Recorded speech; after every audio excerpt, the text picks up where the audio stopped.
श्री स्वामी समर्थ. श्री नवनाथ भक्तिसार कथामृत अध्याय 10. गहिनीनाथाच्या वातीच्या पुतळ्यापासून जन्म. मधुनाभा ब्राह्मणाकडून संगोपन. कनकगिरी गावात मच्छिंद्राने गोरक्षनाथास उद्देश करून सर्व वेदशास्त्रात प्रवीण केले. 14 विद्याही त्यास पक्क्या पडविल्या. सकल अस्त्रात वाकप केले. साबरी विद्या शिकवली व सर्व देवांच्या पायावर त्यास घातले.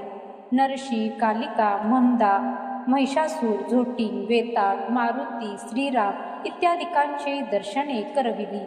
जेव्हा रामाची भेट झाली तेव्हा रामाने गोरक्षनाथास मांडीवर बसून आशीर्वाद दिले. 52 वीरासह वर्तमान श्रीराम, सूर्य आदी करून सर्वांनी गोरक्षास वरदान दिले व त्यास तपास बसवण्यासाठी मच्छिंद्रनाथास सांगून ते आपापल्या ठिकाणी गेले. एके दिवशी गोरक्षनाथ संजीवनी मंत्र पाठ करीत बसला होता. जवळ मच्छिंद्रनाथ नव्हता. तो एकटाच त्या ठिकाणी बसला आहे अशा संधीस गावची मुले खेळत खेळत त्याच्या जवळ गेली. ती मुले चिखलाचा गोळा घेऊन आपापसात खेळत होती.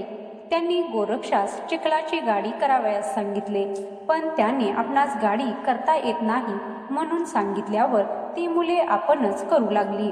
त्यांनी चिखलाची गाडी तयार केली. त्या गाडीवर बसावयासाठी एक गाडीवान असावा असे त्या मुलांच्या मनात येऊन ती चिखलाचा पुतळा करू लागली, परंतु त्यांना साधेना.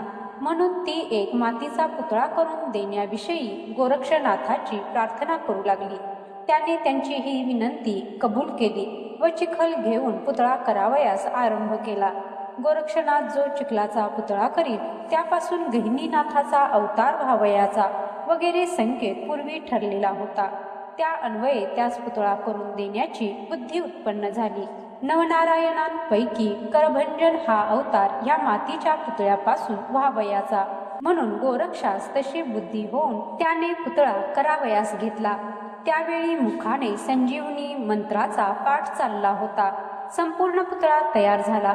अशी संधी पाहून करभंजनाने त्यात प्रवेश केला.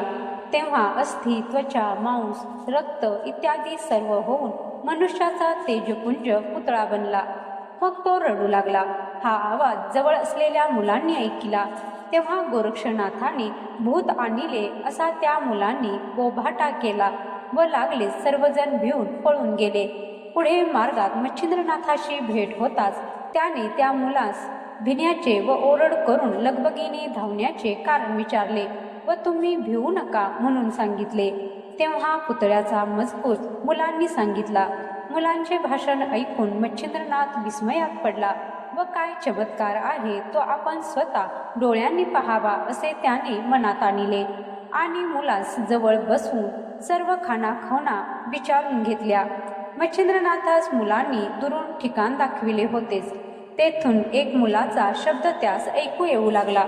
तेव्हा हा करभंजन नारायणाचा अवतार झाला असे मच्छिंद्रनाथाने समजून मुलास उचलून घेतले व तो मार्गाने चालू लागला. गोरक्षनाथाने पुतळा केला असूनही तो जवळ दिसेना म्हणून मच्छिंद्रनाथ मुलास घेऊन जात असता गोरक्षनाथास हाका मारीत चालला. ती गुरुची हाक ऐकून गोरक्ष एका घरात लपला होता तेथून बाहेर आला, पण मच्छिंद्रनाथाच्या हातातील मुलास पाहताच त्यालाही भीती वाटली. त्याची गुरुजवळ येण्यास हिंमत होईना.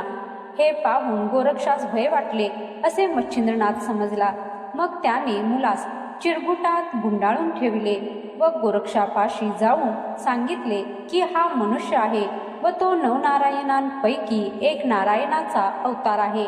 मग गोरक्षनाथानेही कसा काय प्रकार झाला होता तो सांगितला. तेव्हा ते वर्तमान ऐकून मच्छिंद्रनाथास आनंद झाला. जसा तू गौरामध्ये झालास तसाच तू संजीवनी मंत्र म्हणून हा पुतळा केलास. त्यात करभंजन नारायणाने संचार केला आहे. तो भूत नसून मनुष्य झाला आहे अशी साध्यंत हकीकत सांगून मच्छिंद्रनाथाने गोरक्षाची भीती उडवली. मग त्यासह वर्तमान मुलास घेऊन मच्छिंद्रनाथ आपल्या आश्रमात गेला. तेथे त्याने गाईचे दूध आणून मुलास पाजिले व त्यास झोळीत घालून हलवून निजविले. याप्रमाणे प्रकार घडल्याची बातमी गावभर झाली. तेव्हा गावचे लोक भेटीस जाऊन मुलाची चौकशी करीत. तेव्हा नाथही सर्व वृत्तांत सांगत. तो ऐकून त्यांना नवल वाटे. मच्छिंद्रनाथाने आपल्या शिष्याकडून मातीचा पुतळा जिवंत करविला. ह्यास्तव ब्रह्मदेवाकडून मच्छिंद्रनाथाची योग्यता विशेष होय असे जो तो बोलू लागला. तेथून पुढे तीर्थयात्रा करीत फिरताना मुलासही बरोबर नेणार असा मच्छिंद्राचा मानस पाहून त्यामुळे मुलाची अनास्था होईल, मुलाचे आई वाचून संरक्षण व्हावयाचे नाही म्हणून मुलास कोणाच्या तरी हवाली करा असे पुष्कळांनी मच्छिंद्रनाथास सुचविले. ते ऐकून तसे होईल तर फारच चांगले होईल असे नाथाने उत्तर दिले. अशा तऱ्हेने मच्छिंद्रनाथाचा रुकार मिळाल्यानंतर मुलास कोणाच्या तरी माथी मारावा असा गावकऱ्यांनी घाट घातला. मग मधुनाभा या नावाचा एक ब्राह्मण तेथे राहत होता. त्याची गंगा या नावाची स्त्री महापतिव्रता होती. उभयंता संतती नसल्याने नेहमीच रंजीस असत व त्यास कोणत्याच गोष्टीची हौस नसे. ती ह्या मुलाचा प्रतिपाळ आस्थेने करतील असे जाणून त्यांच्याबद्दल सर्वांनी मनापासून मच्छिंद्राजवळ शिफारस केली. मग अशा जन्ममान्य स्त्री पुरुषांच्या हातात गहिनीनाथासारखे रत्न देणे नाथासही प्रशस्त वाटले. त्याने मुलास गंगाबाईच्या ओटीत घातले आणि सांगितले की मातोश्री, हा पुत्र वरदायक आहे. करभंजन म्हणून जो नवनारायणांपैकी एक त्याचाच हा अवतार आहे. याचे उत्तम रीतीने संगोपन कर, तेने करून तुझे कल्याण होईल व जगाने नावजण्यासारखा हा निपजेल. हा पुढे कसा होईल हे मातोश्री मी तुला आता काय सांगू, पण याचे सेवेसाठी मूर्तिमंत कैलासपती उतरेल, ज्याचे नाव निवृत्ती असेल. त्यास हा अनुग्रह करेल. त्याचे नाव गहिनीनाथ असे ठेव.